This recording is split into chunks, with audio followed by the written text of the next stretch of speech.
those who are attending the session, the series for the first time, already the last set of researches, the SLCO program is a co-enrollment program where in one class you have both deaf and hearing students, but the difference is that there are two teachers. There's a deaf teacher and a hearing teacher, and they work together.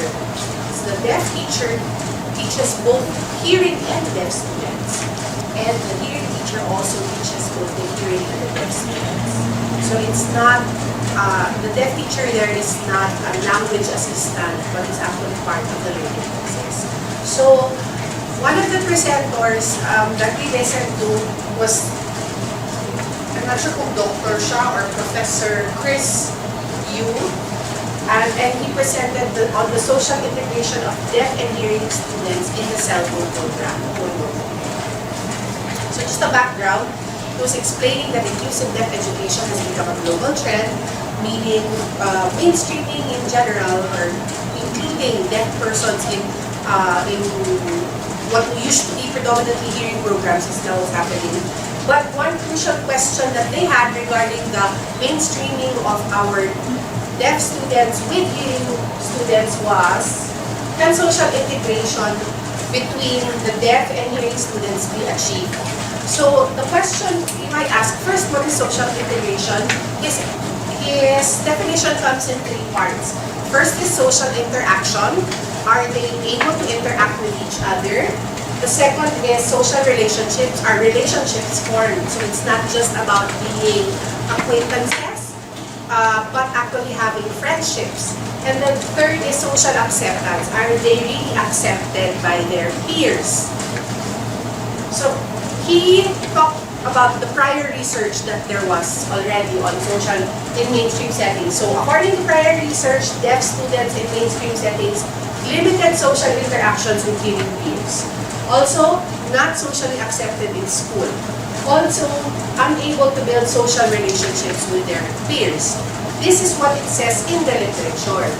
But he also noted that there was one study that found that the social skills of the deaf, the social skills and behaviors of deaf students were within the average range. There was nothing awkward about them or negative about them. So why was it that they were unable to be socially acceptable or have social interaction with their hearing peers? And also, he found that approximately 25% of the deaf students, once they entered the mainstream setting, had a decrease in social skills over a period of 5 years. That is what the researchers from 2011 research found out. Which led me, not him, which led me thinking, mas nakakasama ba ang mainstream sila, ang mga deaf, who after a while, after 5 years, there's a decrease in social skills, which is very important. It's not just academics, no, but your ability to interact with other people. Ayan. So, what he did was, because of the SLCO program, he thought that he would ask this question: what is necessary for the social integration of deaf and hard of hearing students to happen in the school? So this is one of his questions. So he did a research, and how also can the SLCO program provide a better mainstream setting than what is available?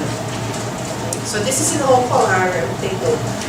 So what he did was he set up he said, sige, let's set up a research, let's use the SLCO program, and this is the approach to that. First of all, in the SLCO program, there is a critical mass of deaf students in a mainstream classroom.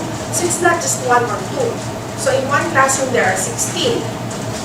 It's one-third of the class. And then both the deaf and the hearing students should be immersed in a signed bilingual classroom. So even the hearing students are exposed to signing. And it's important in this approach that the class is taught by both a deaf and a hearing teacher.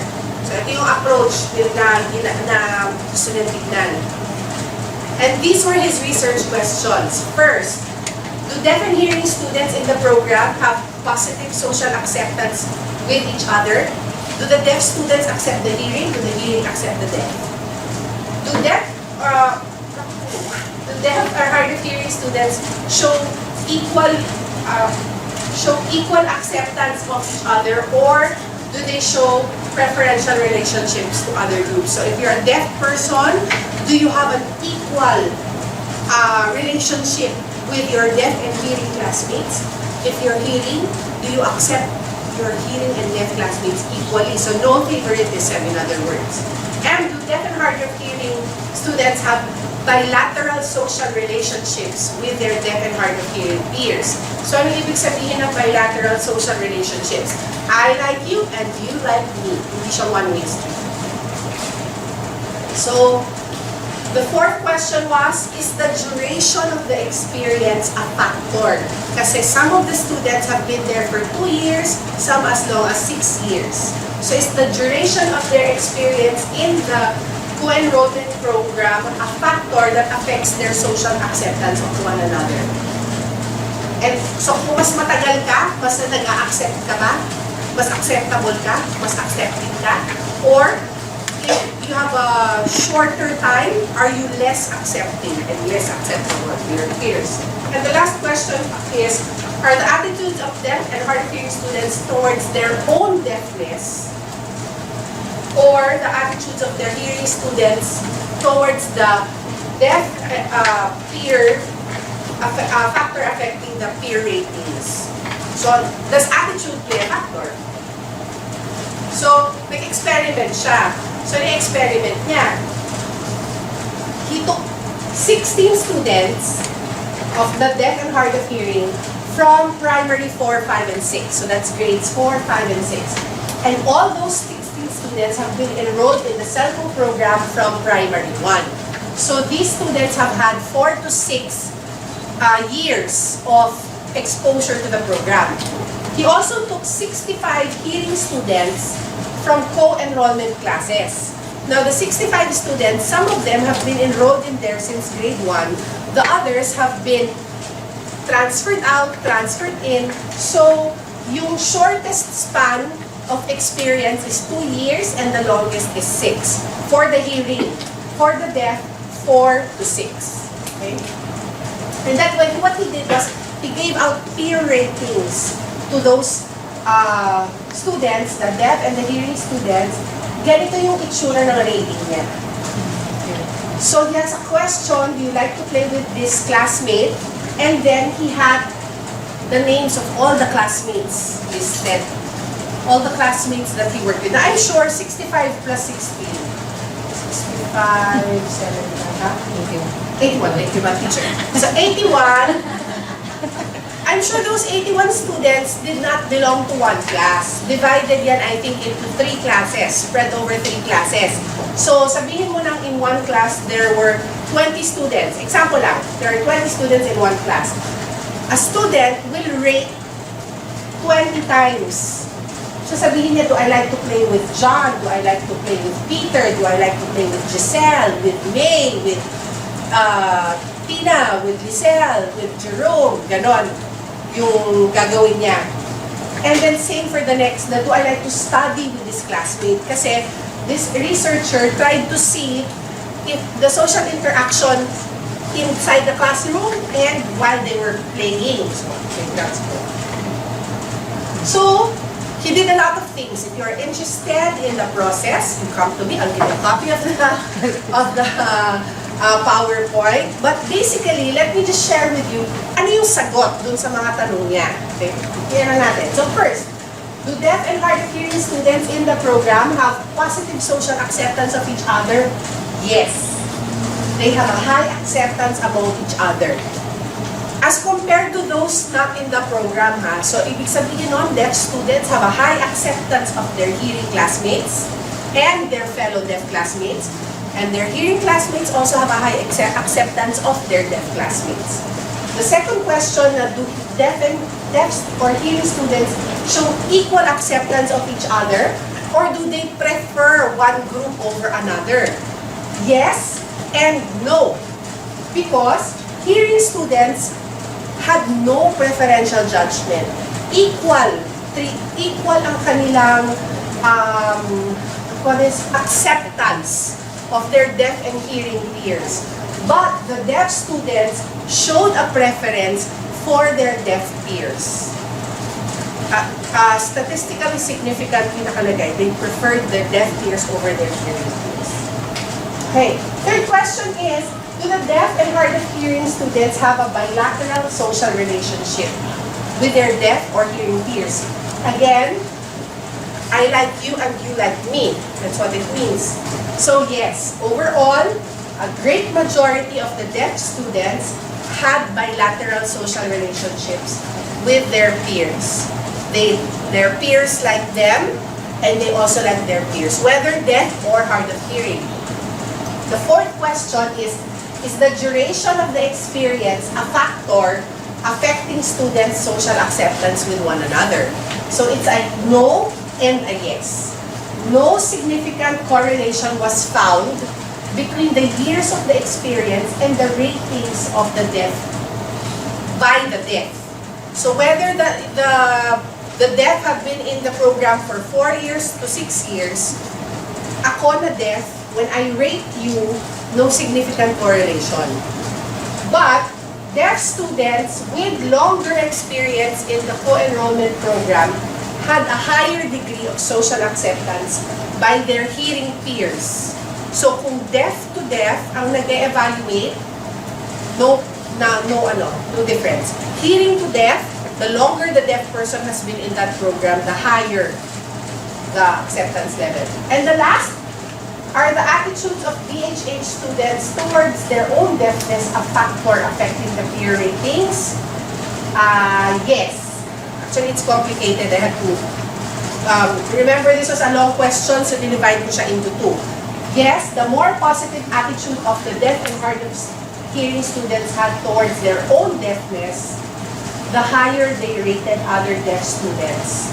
And so a deaf student who had a positive attitude about being deaf gave a higher rating to other deaf students and also received a higher rating from their hearing peers. So maybe because they were more confident with themselves, they were more likable. And because they were confident with themselves, they were also more accepting towards their deaf peers. But if we look at the attitude of the hearing students towards their deaf peers, did that affect the peer rating? It's complicated. Ang sagot ko dyan. A significantly positive correlation between the hearing person's attitude survey. Okay. A significantly positive correlation if the hearing students were rated by a deaf person. Dun lang meron. So, ibig sabihin, the more positive the hearing student's attitude towards the deaf classmate, the more positive the deaf students rated them. So, syempre, if you have a hearing student who's not, and I can see that his attitude towards me is not positive, why will I rate you positively? Right? But if I see that you're hearing, and you show a positive attitude towards me, then possibly I will give you a better rating. I will be more socially interacting with you and you will be more socially acceptable to me. So, ito na yung, So, given all of that, all of the answers to those questions, how has the SLCO program supported sign social acceptance? So first, yung kanilang sign bilingualism. Since there are both deaf and hearing teachers and they co-teach in a classroom, again, by the way, sign bilingualism for Hong Kong is signing in Chinese Sign Language and speaking in Hokkien. Okay?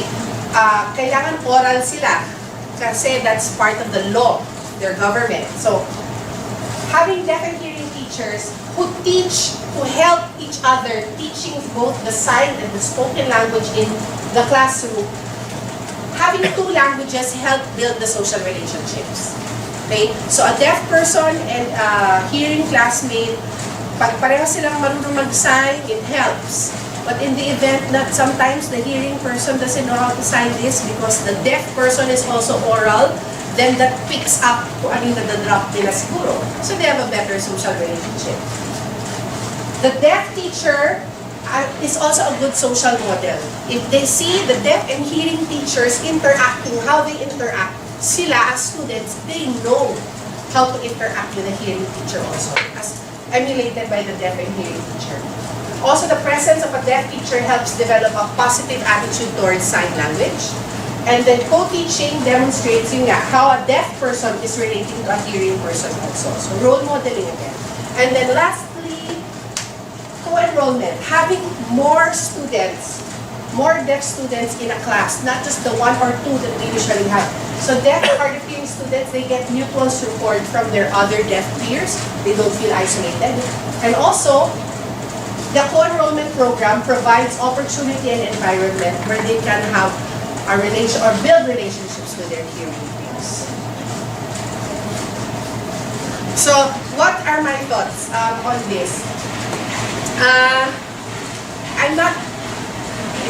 Ito kasi may give and take between the deaf and the hearing students because of the oral component.